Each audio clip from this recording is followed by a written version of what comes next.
Hey, welcome to Furthering Christendom.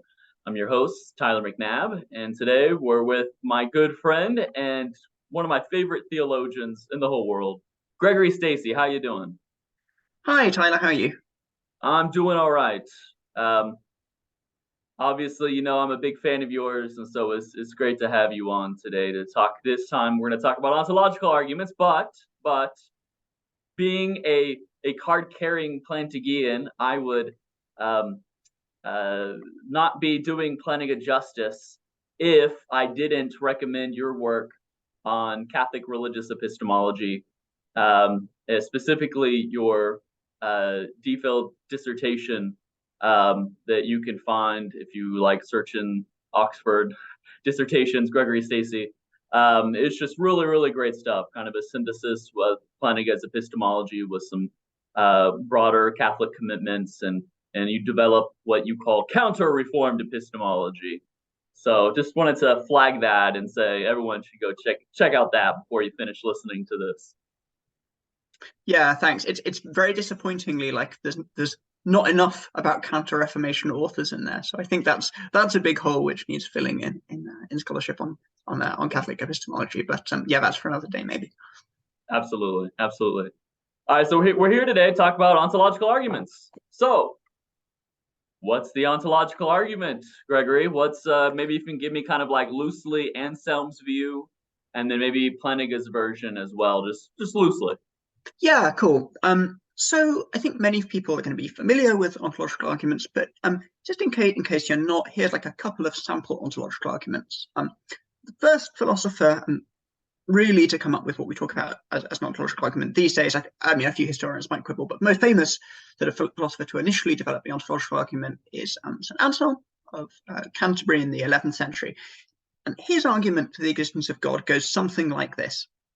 So Anselm starts off by thinking about what God is, if you like, how we might define God, or at least how we might describe or characterize him. And he characterizes God as a being than which none greater can be thought. Or, because that's a bit of a mouthful, why don't we just call that being an unsurpassably great being?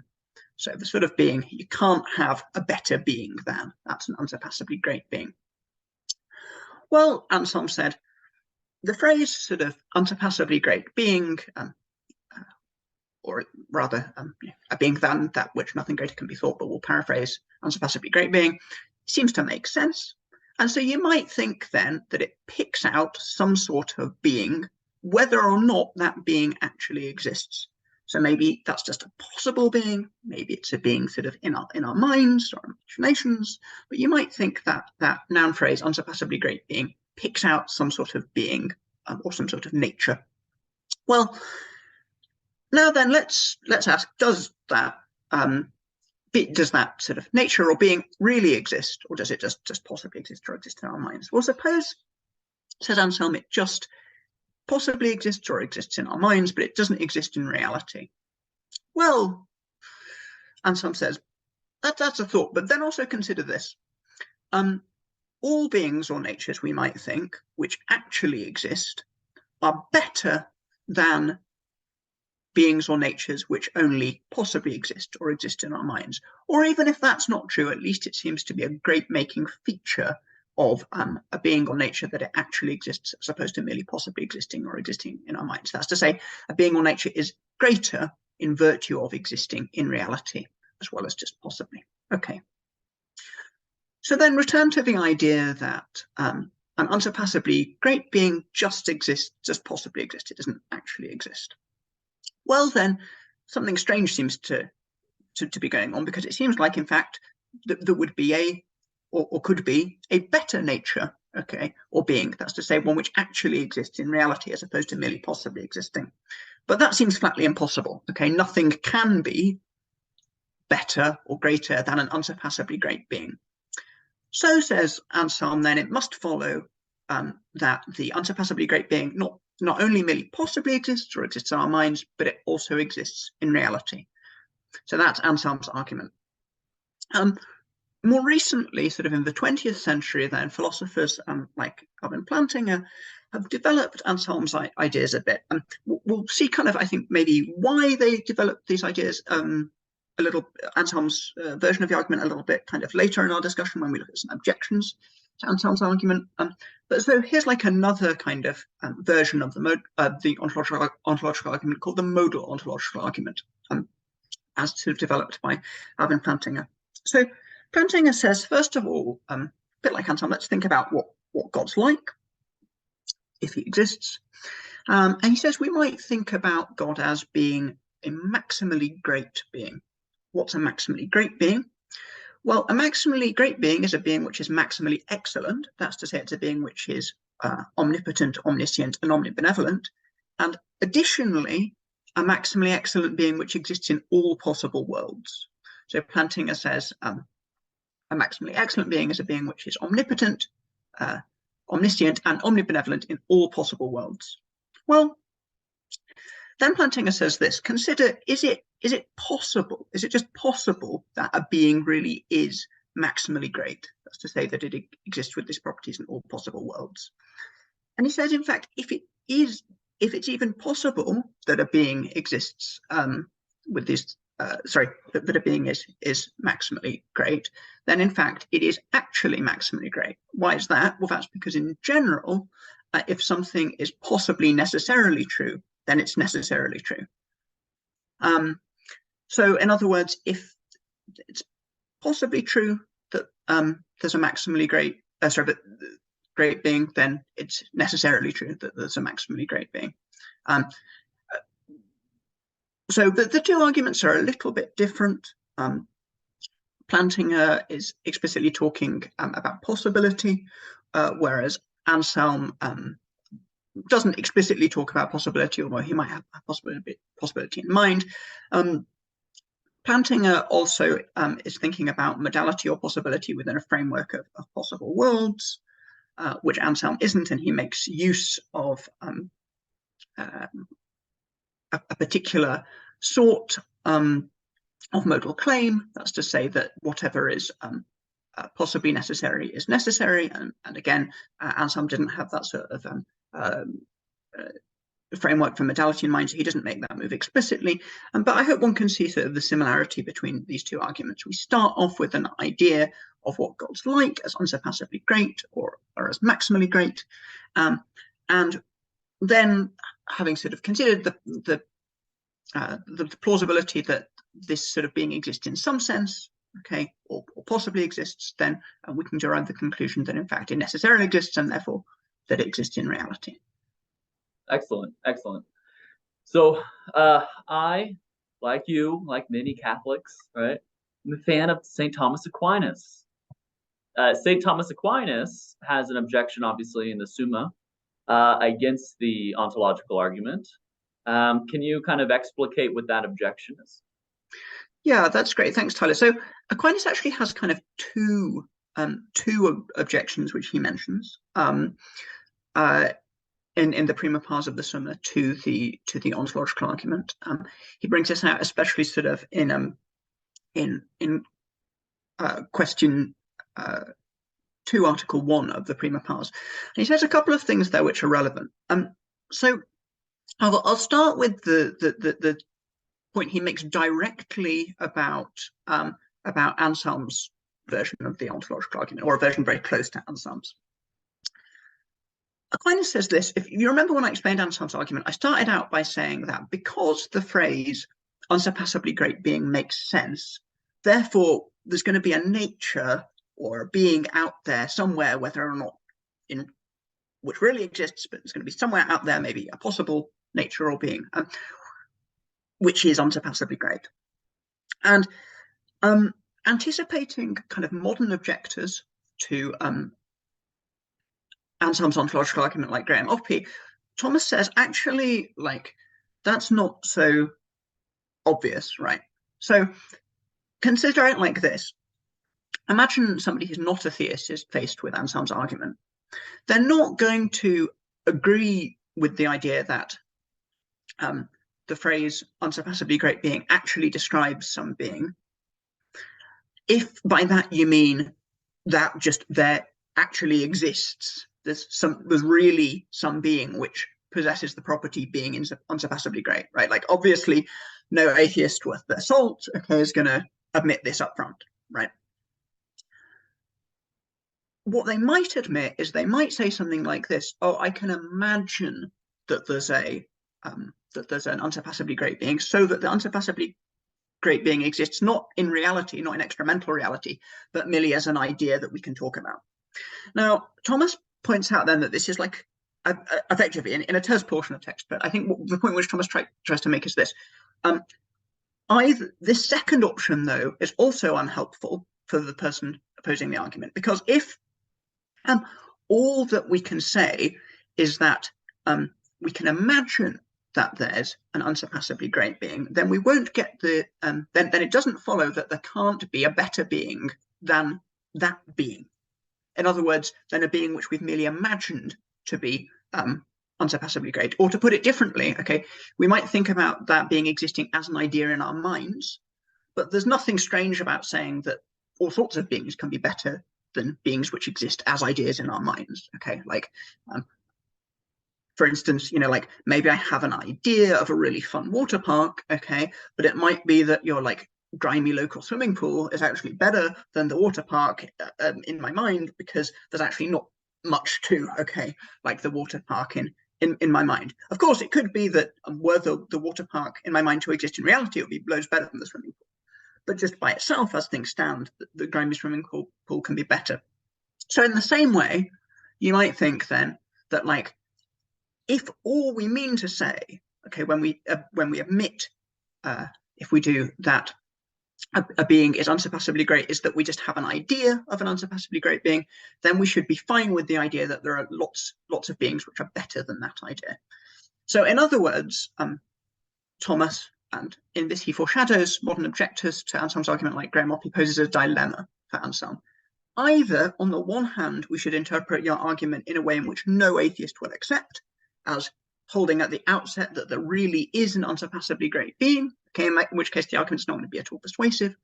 Or alternatively, we interpret that first idea as merely being that there's an idea in our minds of an unsurpassably great being, but then the argument won't validly yield its desired conclusion that such a being exists in reality.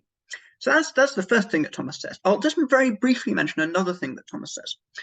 Thomas, we might remember, thinks that God is esse subsistens. Okay, that's to say, being, reality, existence itself.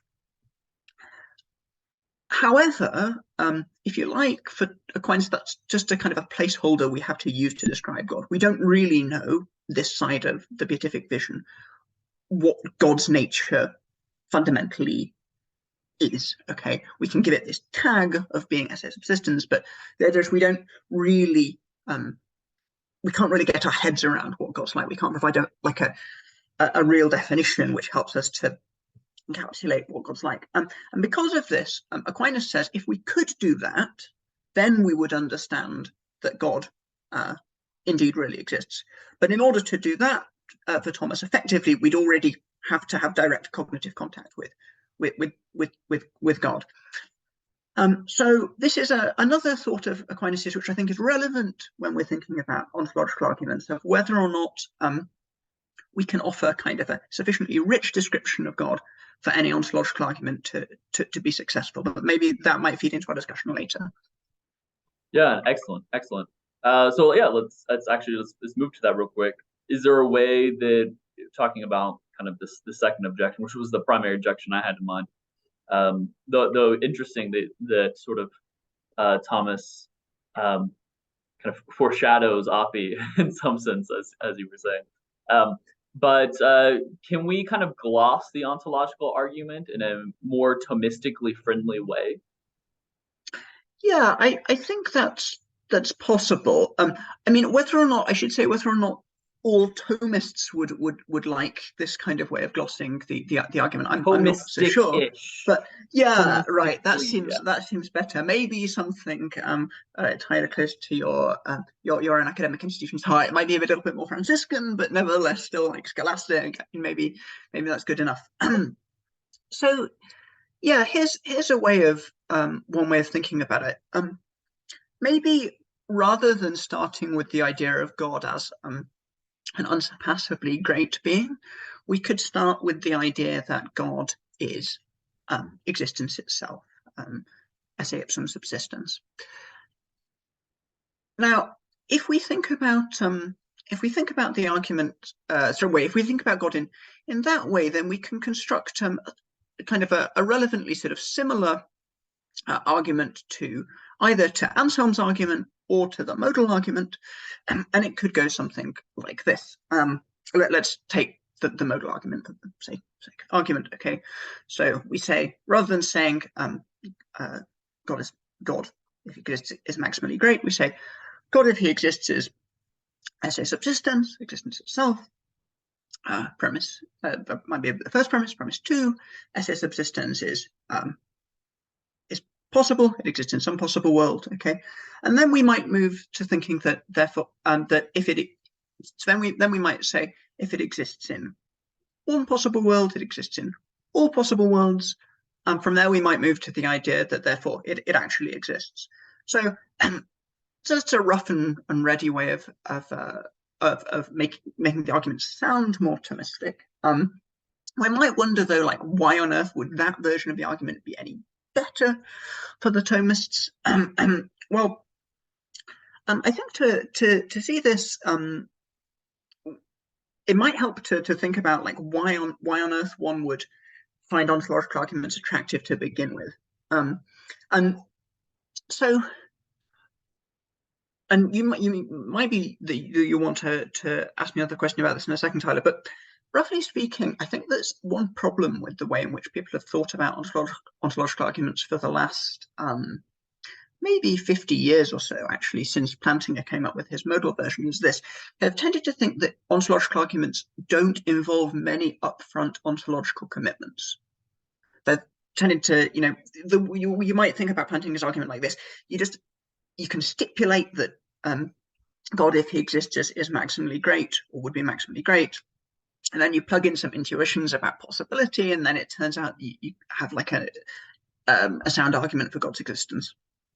Now, my intuition is that this is wrong, and that's because, like, historically, a lot of the proponents of ontological arguments, including Anselm, but also people like Descartes, who had a famous version of the ontological argument, perhaps even later people like Hegel, although I'm less confident in speaking about him.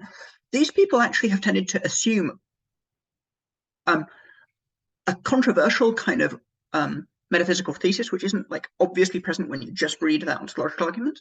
And that thesis is something like this. Broadly, we can move from the idea that we can successfully describe something to the idea that it exists in extramental reality.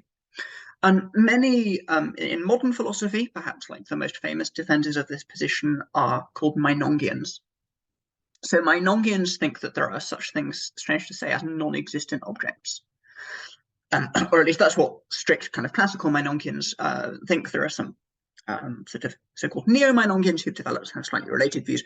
But broadly speaking, Meinongians think that if you can, for not all, but at least for many noun phrases, if the noun phrases are meaningful, so if they could meaningfully describe something, then something in extramental reality corresponds to the noun phrase.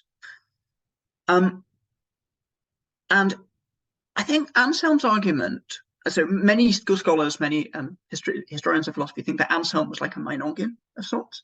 And I think Anselm's argument begins to make a lot more sense when you have that in the back of your mind, right? Now, my suggestion then is that the kind of Thomistic, kind of flavored ontological argument which I just laid out, remember the idea that God is existence itself, that existence itself possibly exists, and that if it possibly exists, it necessarily exists, therefore it exists in reality. I think that sort of argument might be attractive to some types of Meinongians. And that's because of a couple of unique properties which being itself, esse subsistens, has. Those properties being simplicity on Aquinas' account and what I call inimitability. the idea that God can't be fully imitated or represented by any like non-divine being. Okay, maybe just explain this a little bit then. So my idea is something like this. Suppose that you are a Meinongian. You're the kind of person who thinks that once we can meaningfully, if we can meaningfully describe many noun phrases, then they're going to have some kind of counterpart. Yeah, counterpart and extra. Yeah, exactly. They'll refer to something. So now I should point out, like, Meinongians, however, unfortunately, so you might think, by the way, if you're a Meinongian, then like it's really easy to run ontological arguments, because in fact you can run arguments for like anything you want, right? You can run arguments for like Golden Mountains or for Pegasus, and that's all good, but you have to remember the Meinongians, a couple of things. So like, first of all, the Meinongians are happy to allow that there's like a non-existent Pegasus and non-existent Golden Mountain and so on. They're just not happy to allow that there are existent Golden Mountains. But the second problem is, like, Meinongians historically, like Alexius Meinong, the first Meinongian, don't really like ontological arguments. So they try and come up with ways of like restricting what's sometimes called their characterization principle. So the characterization principle is the principle that for whatever meaningful noun phrase you like, there's some extra mental referent. And they tried to come up with ways of restricting this principle so that you can't just say add existent onto the front of like any item you like, and then out pops something which answers to that description, right? Because otherwise you could easily get like an existent Pegasus, an existent Golden Mountain, and so on. Okay, like just create a new Pokemon and then yeah, boom. Right, exactly. By fiat, yeah, catching them all would be like way too easy. So because of this, like the Meinongians, they came up with all these like ways of, and there's lots of different ways of doing it, but they come up with different ways of like restricting their characterization principle. So some of them say like only here's like one way in which they've done it. So Terence Parsons, a Meinongian of a kind of classical sort who believes in non-existent objects, he said like, well, we have to restrict the noun phrases which the characterization principle applies to noun phrases which only contain like descriptions of what he calls containing nuclear predicates. Now basically he means by this like intrinsic descriptions of a thing's essence. So like saying if you like a thing's intrinsic properties, okay, not any extrinsic properties. And he thought that existence was an extrinsic property. Okay, so you could add existence onto anything.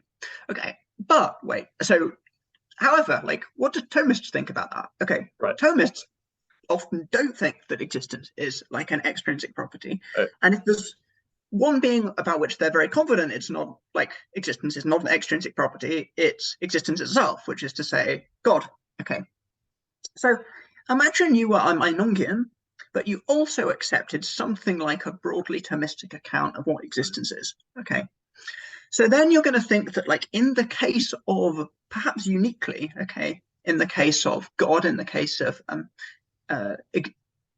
esse subsistens, then you're going to think that, like, just our ability to meaningfully say esse subsistens indicates that, like, that maybe there is something, there is something out there with this inextramental reality, which can be described as esse subsistens. Okay, right. And we can then ask, like, well, what kind of things could answer to that description? Okay, like, could it be like a non-divine thing, right? Could it be something which isn't an abstract object or... God? Yeah, exactly. Could it be like an abstract object? And some, not like the classical Meinongians like Parsons, but this is how, like, some of the neo-Meinongians have thought we should explain, like, they thought this is how we should explain there being all these things in extramental reality which answer to, like, the phrases we can plug into our characterization principle. They were like, well, there aren't non-existent objects. That sounds too crazy. There's just like loads of abstract objects. Or maybe, like, there are other people called modal Meinongians, and they think that they're like objects which exist in some possible world. But actually, like, I think if you think about the Thomistic idea of God as esse subsistens, because God is simple and inimitable, like, it doesn't seem like anything else is going to be able to answer to the description esse subsistens other than just God. Like, why is that? Well, Thomistic account, like, esse subsistens is like it's an infinite kind of richness of being. It's something kind of like purely actual, active, and it's not something, it doesn't, famously, therefore God doesn't have any accidents, okay. As it were, with God you get all or nothing, okay, and if you get God, you get God in his infinite richness. Nothing else can measure up to God.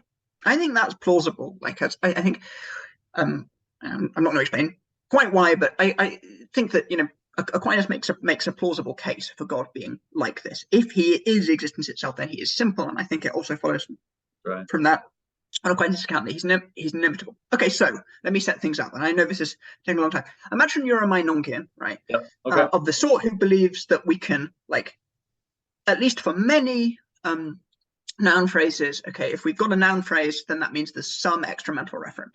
Right. And now consider, if you imagine that you also think that the noun phrase esse subsistens is meaningful. Right. And I want to say, actually, like, there's only one good candidate, okay, for like exemplifying or being the referent of this noun phrase, and that's God himself. Can't be like an abstract object. It can't be an object which merely exists in some possible world, which on many accounts it would be some kind of abstract object. Okay, I think it's going to have to be God himself. And therefore, like, I think that you can see how the kind of like a Meinongian might be tempted to buy something like the kind of Thomistic modal ontological argument I set up. Okay, so they're going to be tempted to think that because we can meaningfully talk about esse subsistens, esse subsistens exists in some possible world, or if you like, alternatively, that it has some extra mental referent. And they're further going to think that if that phrase has some extra mental referent, then the mental referent is just going to be God himself, okay, really existing. Because it can't be an abstract object. Sorry? Yeah. Yeah, not just like some non-divine abstract object. Yeah. I mean, I should say, like, it's open.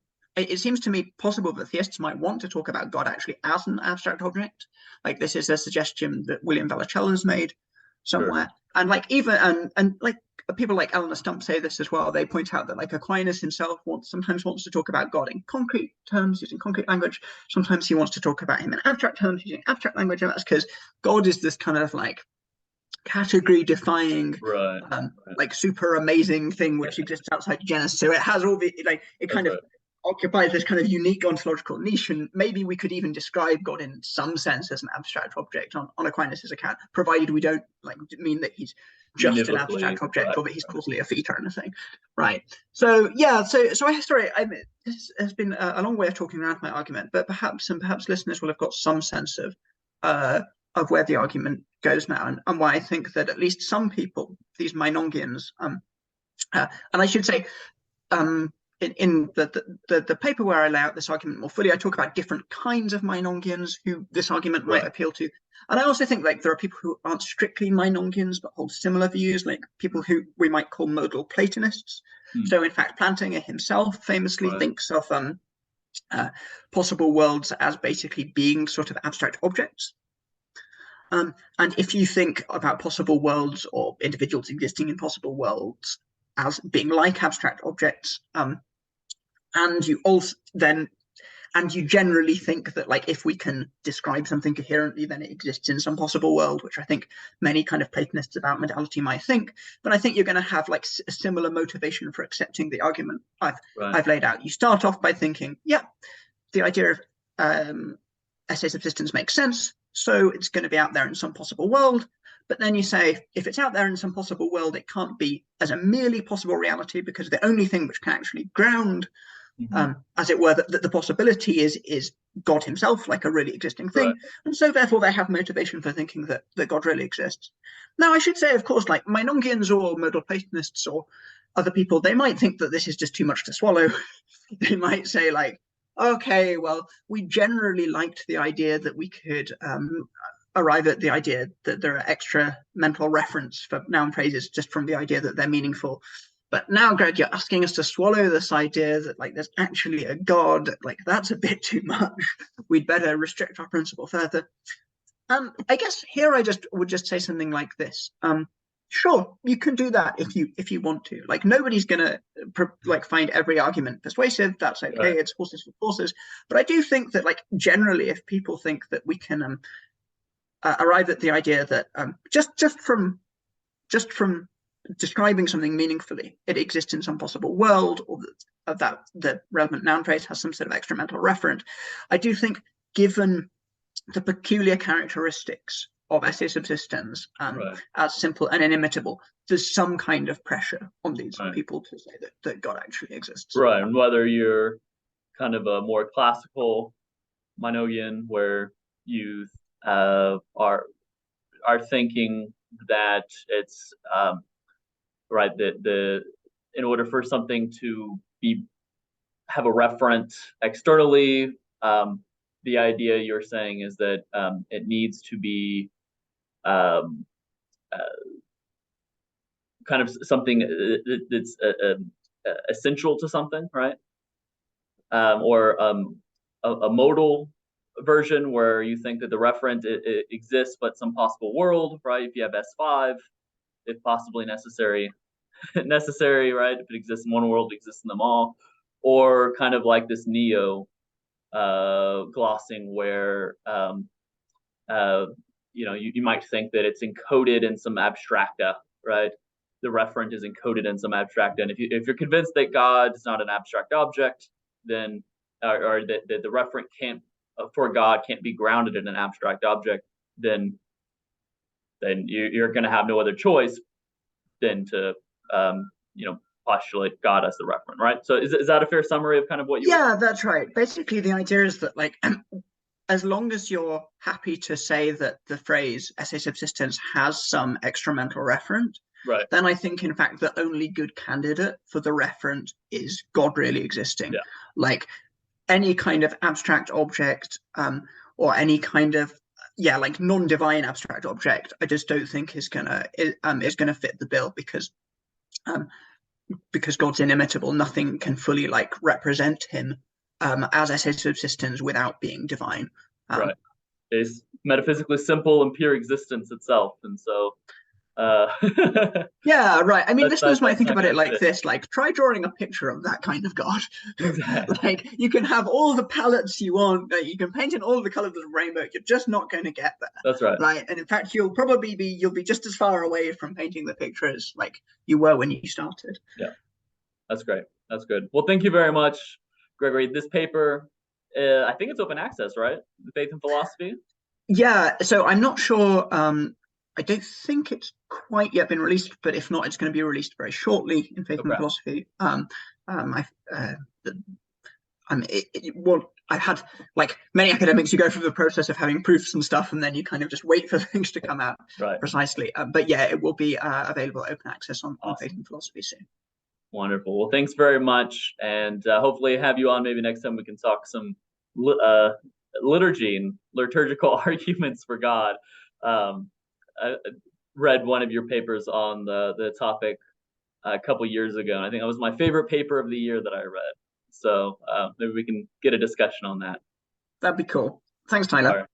Thanks very much.